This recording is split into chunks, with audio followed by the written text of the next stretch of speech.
रवी राणा यांनी खासदार बळवंत वानखडे यांच्यावर केलेल्या टीकेला वानखडे यांनी जोरदार प्रत्युत्तर दिलं आहे।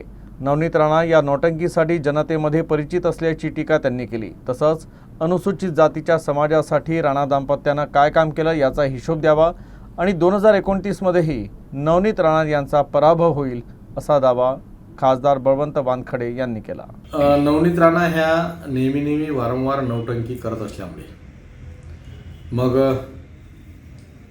हिंदू शेरणी असेल, तुमचं हनुमान चालीसा असेल, ह्या सगळ्या नौटंक्या करत असल्यामुळे त्या लोकांच्या ओळखीच्या आहेत, यात दुमत नाही।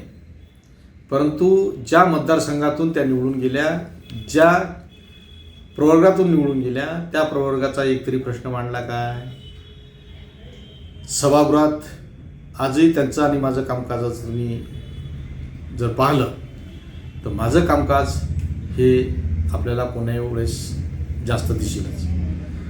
आणि ते जे म्हणतात की नवनीत राणामुळे ओळख आहे, तर मी काही हिरोईन नाही, नाचणारा गाणारा किंवा वेगळ्या अविभावात वागणारा। ओळख ही वागण्यातून तयार होते। मी तर हे म्हणतो की त्यांना 20 वर्षाच्या मुलापासून 80 वर्षाच्या म्हाताऱ्यापर्यंत ओळखतात। पण माझा सवाल तोही आहे की मी नौटंकी करत नाही, मी काही हिरोईन नाही, त्यामुळे माझी ओळख ही माझ्यापुरती माझ्यासाठी खूप मोठी आहे।